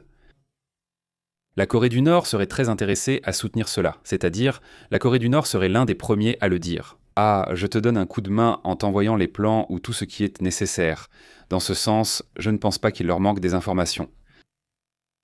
C'est-à-dire, ce n'est qu'une étape, c'est une étape très dangereuse. Évidemment, c'est une étape dans laquelle s'engager dans ce sujet. Eh bien, c'est aussi. En fait, hier, Israël disait qu'il avait éliminé un scientifique, Exactement, un physicien nucléaire. c'est-à-dire un de ceux qui comptent, disons, Pour qui il en a déjà éliminé plusieurs pendant la guerre de l'OCDE. et on sait qu'il y a un trafic de scientifiques, c'est-à-dire que des scientifiques nucléaires ont disparu. En fait, il y avait même un Américain, tu te rappelles? On n'a jamais su ce qu'il est devenu. D'ailleurs, ensuite, on suppose qu'ils sont peut-être dans un autre pays, non, en train de faire quelque chose. Il dit, salutations Maria, pardon Mariano, il dit, racontez comment, depuis les Perses, ils en sont arrivés à ce désastre. Pauvres gens, et certains diront que c'est sain, raisonnable, non fanatique ni tyrannique, dit-il. Salutations. Mariano, salutations Angie, il dit qu'ils suspendent la Coupe du Monde. Si la sécurité des gens les intéressait, je ne crois pas, tout est pour l'argent, ils sont terriblement égoïstes et intéressés. Salutations Angie, Angie. Salutations Angie. Oui, je trouve cela difficile, mais bon, tu vois, il y a des opinions différentes. L'autre jour, quand j'en parlais avec Gérès me disait que lui, il pensait vraiment qu'ils allaient le suspendre. Enfin, je ne sais pas si Gérès est ici et veut nous dire quelque chose à ce sujet. Mais il disait ça et bon, on pourra en reparler demain. D'ailleurs, je voulais lui envoyer un message, laisse-moi lui envoyer tout de suite. Salutations à Norma, comment vas-tu? Norma aussi dit dans notre groupe, moi, que oui. Si l'Argentine gagne, ils vont être insupportables. Mais personne ne veut qu'ils gagnent. Enfin, mais ils sont toujours insupportables. C'est tout naturel. Oui, surtout si tu parles de football. Ils parlent de football ou pas? Oui. Ils ne parlent pas de football. Non, voyons, pas moi, vraiment, je pense toujours, enfin, les Mexicains adorent le football. Mais après avoir vu plusieurs sketchs de ce Lucho Melera et où les Argentins vont et tout ça, des problèmes de mariage, toujours au moins 90% du temps, c'est à cause du football. Je veux dire, comment est-ce possible? Je veux dire, c'est vraiment impressionnant la passion pour le football qu'a ce... Salutations à Daniel, celle qui dit que Syrie intervient déjà sur l'est du Liban. Dit Daniel. Salutations, Daniel. Salutations, Daniela. Hey.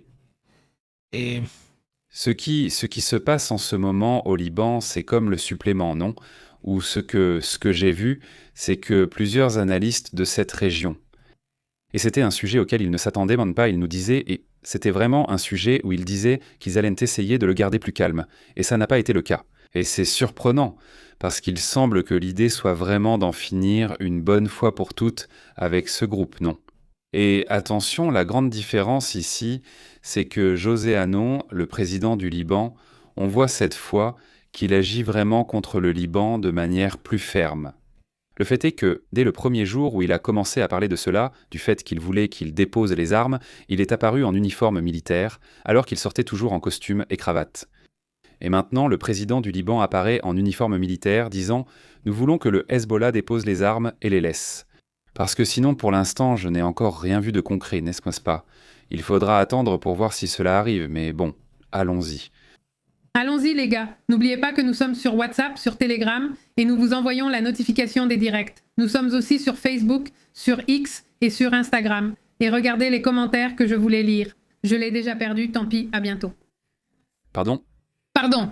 Oui, bon, demain... Ah d'accord, je l'ai déjà vu, dit Marcella. Je pense que Trump va perdre dans cette histoire. Sa situation est très mauvaise, peu importe sa décision. Tu as déjà réglé ça? Non, ce n'est pas comme ouvrir une boîte, voir un cafard, lui mettre de l'insecticide et voir sortir des centaines.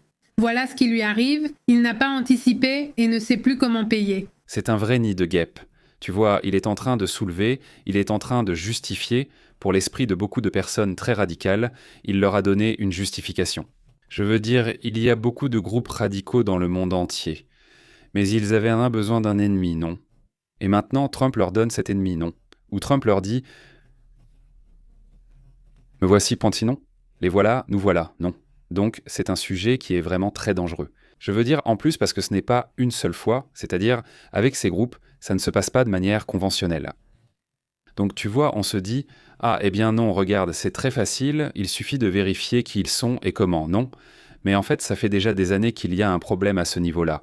Parce qu'avant, tu te disais « Bon, et il y a encore beaucoup de gens qui croient à ça. » Tu sais, genre « Ah, eh bien, un terroriste va se promener avec la barbe, le turban, presque non. » Bien sûr, il y en a certains qui, oui, définitivement, mais beaucoup, tu les vois et tu te demandes, est-ce que c'est un Américain comme un autre, ou un Allemand comme un autre, ou pourquoi?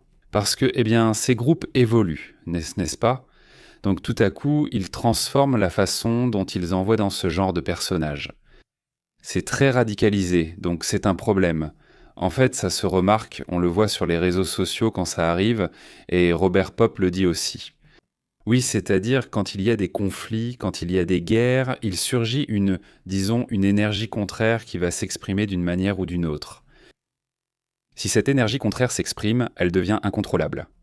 Si elle s'exprime dans la même guerre, tout se règle là et le conflit devient guerre. Et là, le problème est terminé et c'est bien, c'est fini, maintenant on se serre la main, l'accord est réglé, tout ce que tu veux. Le problème, c'est que non, ce n'est pas ce type de guerre, c'est une guerre qui s'étend immédiatement à d'autres endroits. C'est-à-dire que ce soit aujourd'hui avec le Vietnam ou non, ou même avec l'Afghanistan. Les talibans étaient un groupe très local, n'est-ce pas? Ici, on parle d'un groupe qui est très lié à l'international. Combien d'Iraniens y a-t-il dans le monde? Je ne parle pas de tous les Iraniens, mais de petites cellules qui s'infiltrent là-bas. Un cas très récent. Celui qui a attaqué hier dans le Michigan, je crois que c'est dans le Michigan, ses deux frères sont à l'université. À l'université? Il y a eu une attaque au Michigan. À l'université? À l'université. Oui, je crois que c'était ça. Non, ce personnage, voici le Michigan, la synagogue du Michigan. Non pas la synagogue, je crois qu'on n'en a pas parlé. Ce personnage. Ces deux frères travaillaient pour le Hezbollah. Ils étaient soldats du Hezbollah. Les deux ont perdu la vie il y a une semaine. Imagine, mais il vit aux États-Unis. Il vit aux États-Unis. Une cellule, évidemment, qu'est-ce qu'elle fait aux États-Unis? Eh bien, elle est implantée là-bas pour attaquer quand on lui dira. Et ses frères perdent la vie. Comme Hezbollah maintenant, il prend le chemin de la radicalisation. Et ici, ce personnage correspond à la physionomie classique qu'il montre toujours. Mais où veux-je en venir, c'est que maintenant, ils ne sont plus tous comme ça. C'est plus diversifié. C'est comme cette attaque des loups solitaires à Boston. Tu vois, les jeunes, ils ne correspondaient là pas au type habituel, disons, typique, parce qu'ils étaient, je crois, d'origine musulmane, mais européens, donc ils avaient un profil différent. Et en plus, ils étaient nés aux États-Unis. Oui. Oui, très complexe. Ce qui suit, j'espère que c'est le grec. J'espère que... parce que où cela peut-il mener? Je ne vois pas encore de solution viable parce que je ne sais pas. C'est-à-dire, par exemple, le cas du Venezuela est un cas totalement différent parce que immédiatement, c'est déjà fait. C'était convenu ou négocié, du moins selon ce que l'on pense, avec certains groupes du Venezuela, dont Rodriguez. Eh bien, ils sont parvenus à un accord de non-agression mutuelle et même à faire des affaires ensemble. Ils font déjà des affaires à une vitesse impressionnante. Oui. Mais ici, c'est différent. C'est un autre sujet, c'est un autre type de... C'est un sujet plus viscéral. Plus viscéral et plus. Celui-ci mélange la théologie, le radicalisme, des haines de plusieurs décennies. C'est-à-dire... Qu'il continue d'envoyer. Tous les samedis, on s'étend davantage, donc il vaut mieux le garder pour ce jour-là. Ainsi, on pourra vraiment prendre notre temps et commencer plus tôt demain pour s'étendre. Et aussi parler de films, de séries et d'autres choses. Et donc on s'y met demain, on s'y met vraiment demain, plus sérieusement, et on continue à discuter. Merci beaucoup, bon week-end. Bienvenue à Pixel, tout juste arrivé. Demain. On attaque le sujet à fond et on prend le temps de discuter longuement. Une grosse accolade, passez un excellent week-end. Nous sommes ici pour mettre à jour les informations. À bientôt. Eh bien... Je ne peux toujours pas monter car le bouton est trop haut. Continuons sur Telegram, nous interrompons votre programme. Voilà. Merci de nous avoir suivis. À vrai dire, C'est Pépé en direct. la vérité est intense, l'insolite est réel. Ici, nous l'analysons. Approche globale, ne reste pas à l'écart. Connecte-toi à la chaîne Pépé en direct, contrôlant le signal Pépé et Astrid disant la vérité. Journalisme brut, ici on respecte. Active l'alerte, ne perds pas la trace jusqu'à la prochaine fois. Oui, monsieur. On fait l'appel. Suscríbete. Pépé en direct à la maison. Papa. Papa.